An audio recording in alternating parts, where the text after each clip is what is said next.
Maybe I will try and do my best to. Okay, that's my. Okay, so I've handed out these papers to you. On the one side, there you will find this is the International Federation of Cervical Pathology and Colposcopy nomenclature. This was accepted in 2001.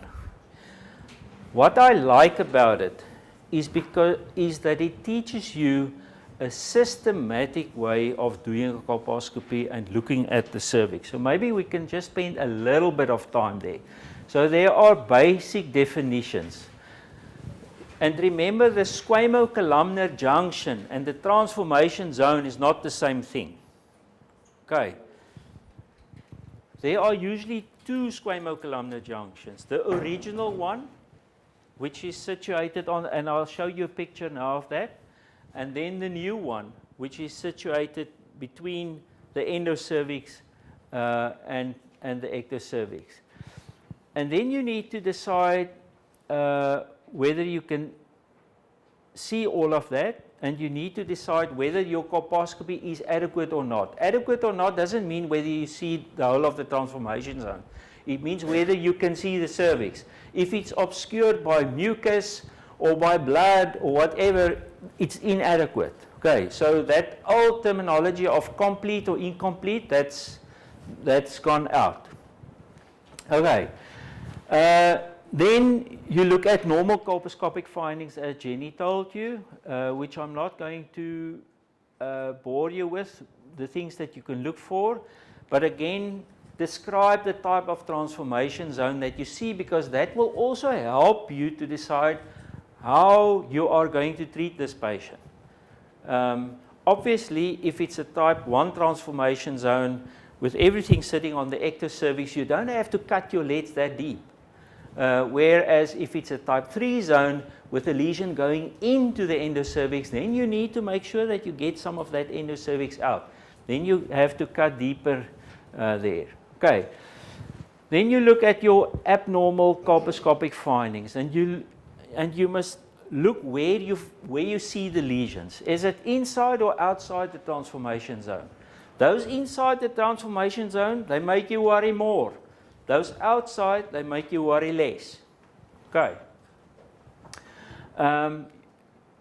You must try and, well, not try, you must see how many of the quadrants are involved when there is a lesion, the size of the lesion, and then obviously the Lugol staining. And then there are certain things that you look at, and we will get to them now. There are grade 1 or minor abnormalities that you see, which are fine aceto-white epithelium and fine mosaicism and fine punctation. Okay. As a registrar, I for a long time thought that when you see punctation and mosaicism, it automatically means it's a high-grade lesion. That's not true. Okay. Then the major abnormalities, more in favor of a high-grade lesion, is when you see dense aceto-white lesion, when you see coarse mosaicism, coarse punctation, when you see leukoplakia, when there are sharp borders, an exophytic lesion, as Prof. Botha showed you on that one, when there is an inner border sign or a ridge sign. So look out for those things. Rapid appearance of the aceto-whitening, when you see cuffed gland openings, and I will show you pictures of those. Liana will talk about the features suspicious of invasion. So if you follow the system, it helps you to systematically look through the cervix. Okay, just again, the whole issue about the squamocolumnar junction and the transformation zone. So there on the outside, and that depicts the gland opening. So the most peripheral gland openings are at the periphery of the original squamocolumnar junction. Then in the middle is where you find the new squamocolumnar junction, and everything that lies in between is the transformation zone. Okay, and that is where you expect to see your lesions. Okay, so let's run through this. Prof. Botha did this already. There are two things that happen to the cervix when you apply acetic acid. As Jenny said, the dysplastic lesions, there is a lot of proteins in those nuclei, and they you get coagulation of the nuclear proteins. Some say you also get some dehydration of cytoplasm, and what actually then happens, it reflects the light. That is what happened. That is why you see it as white. Okay, if that is not there, if there's not, actually the light is being absorbed, and that is why you see a more red or pink color of the cervix, and that causes the aceto whitening. So what can you gather by just looking at the aceto whiteness? First of all, the density or the intensity of the whiteness can give you a clue. If it's snow white or bright white, it's more likely a low-grade lesion. The more dull or dense white it is, the more likely it is a high-grade lesion. Look at the lesion size and the shape. There you see the geographic borders, and I will show you now. That's more likely a low-grade lesion. High-grade lesions are more likely small, they're smooth and flat. Where are they located? So the low-grade lesions are more on the ectocervix. High-grade lesions nearer to the endocervix, the endocervical part of the transformation zone. The time interval, Prof. Botha related to. High-grade lesions take quickly to develop, and the aceto white staining won't disappear so quickly as well. So if it takes longer to develop and the aceto white disappears quickly, it's more likely a low-grade lesion. And the borders of the low-grade lesions are more irregular, and they are relatively indistinct, whereas the high-grade lesions has a straight, raised, or a rolled and a prominent border. So let's look at a few pictures. So there you can see or what I think is the new squamocolumnar junction.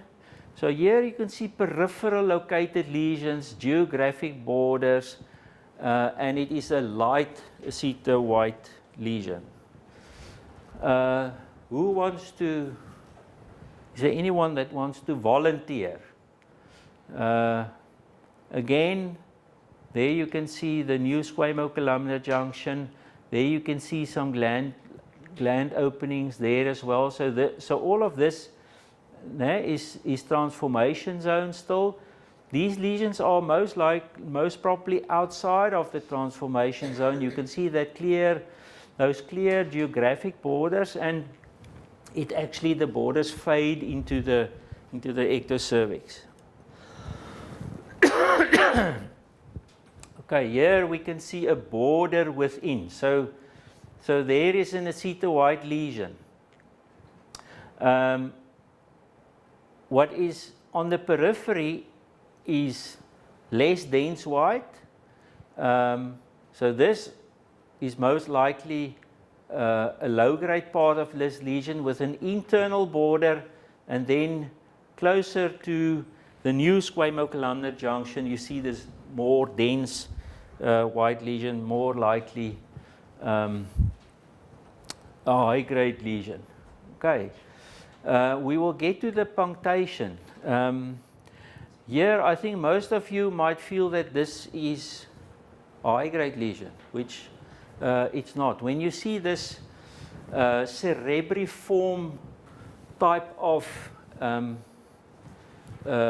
what is oppervlak? Brain-like. Yeah, brain-like. That is HPV. Okay, that is what you see when there's an HPV infection. Okay, I would be more concerned about this white lesion. This is more likely a low-grade lesion.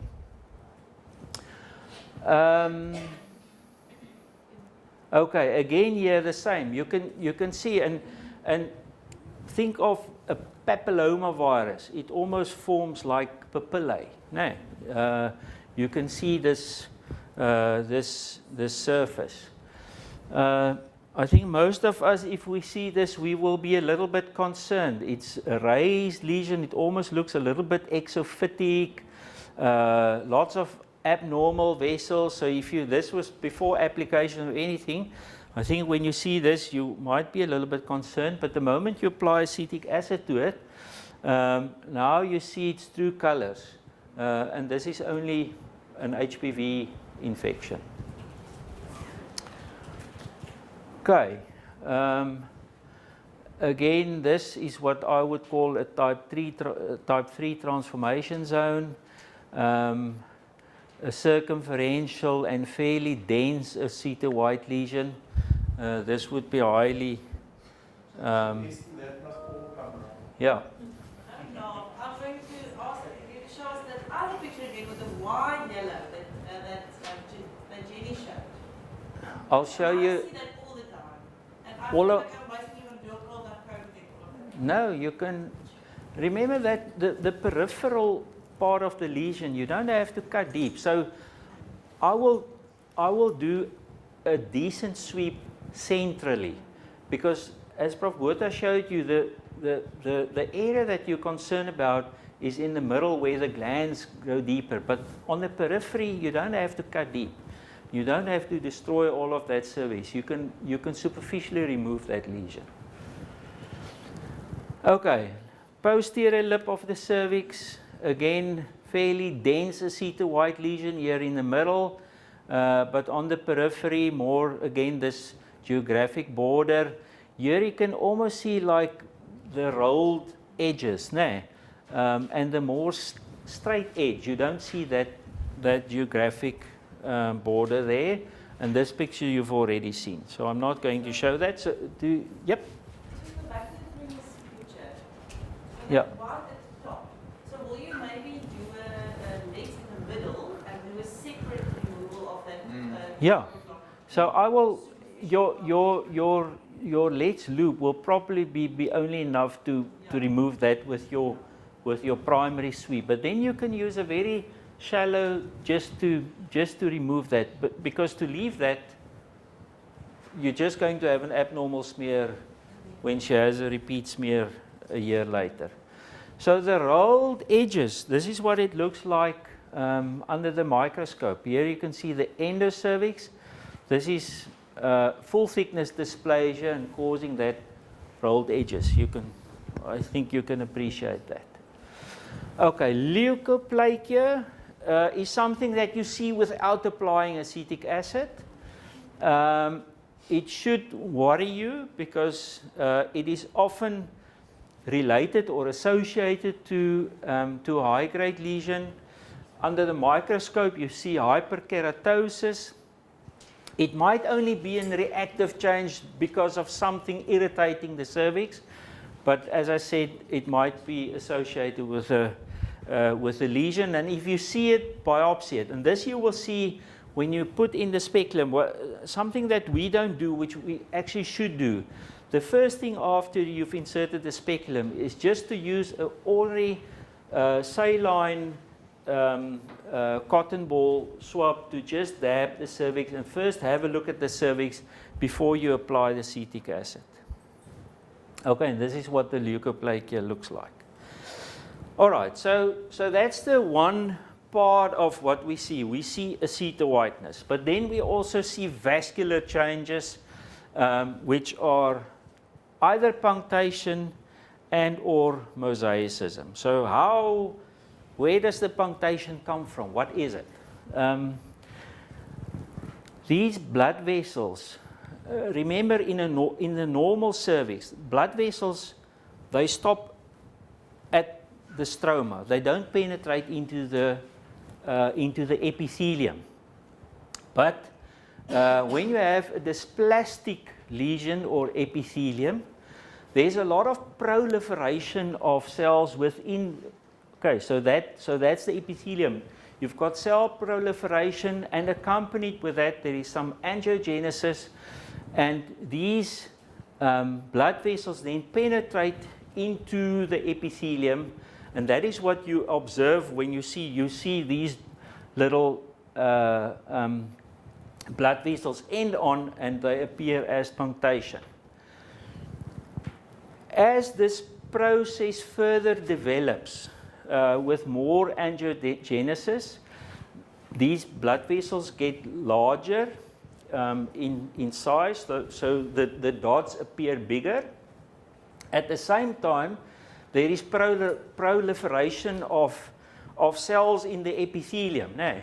And those cells, as they proliferate, they push these blood vessels out of the way, so they are more widespread. Ja, ek wil net gou vir julle dit verduidelik. And it also obliterates or compresses some of these smaller vessels. So you get coarse punctation, and they are more irregularly spread. What then further happens, you get arborization and coalescence of these blood vessels. And then they form little islands of abnormal epithelium or nests. And they look like little tiles or mosaicism. And the same happens to punctation. These mosaicism becomes larger and more irregular, which is a further progression of the angiogenesis. So just quickly, so predominantly fine punctation in low-grade lesion, fine mosaicism, and as I said, coarse punctation and coarse mosaicism with high-grade lesions. So here you can actually see a spectrum of abnormalities. Who wants to venture?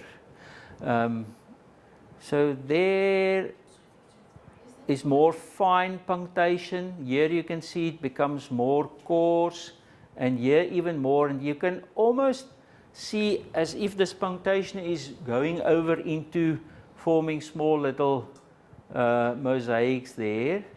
And again here the mosaicism becoming more irregular and more widely spread. And here you can see cuffed gland openings there, there, there. When you see that, that is indicative of a high-grade lesion. Okay, here just more punctation. Again, lots of punctation here. Again, you can see coarse punctation. There you can almost see how mosaicism is starting to form. You've seen a part of this picture before. Again here, a combination of finer mosaicism here, but here you can see it becomes more coarse. There, the punctation. Again, a whole picture, just mosaicism everywhere. Here it becomes bigger. You can also see more densely white lesion there. Again, look at, there's a normal gland opening. I don't see any cuffed gland openings on this picture. Neither here. Here you can see a lot of gland openings there, there, lots of them. Okay, and again here, I think these are illustrated the best. Now, you can clearly see that there as well. Nice cuffed gland openings with a whole array of. Okay, I'm not going to spend time on the on that. You've seen this picture, and then I think Liana is going to talk about the sweet score. The sweet score is also a tool that you can use. Again, it helps you to systematically look at the cervix when you do the colposcopy, and by scoring it, and the higher the score, the more likely it is that that it is a high-grade lesion. So can I just, I know Prof. Botha wants to stop me, but I want to show you, because Liana's not going to show it to you, I want to show you a very nice website that you can go to.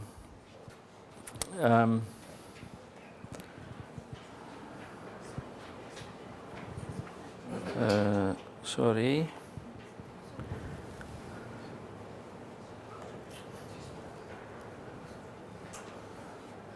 Okay. Whoopsie daisy. Sorry, let me just stop this.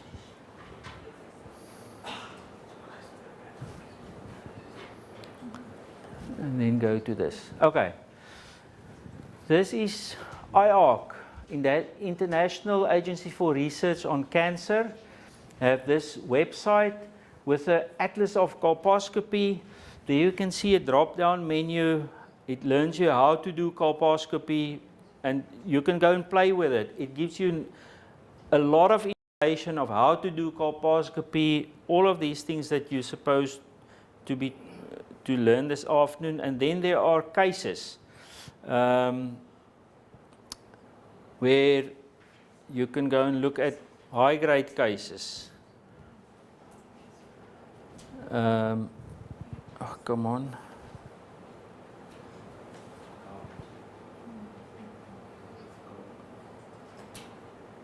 Well, I know.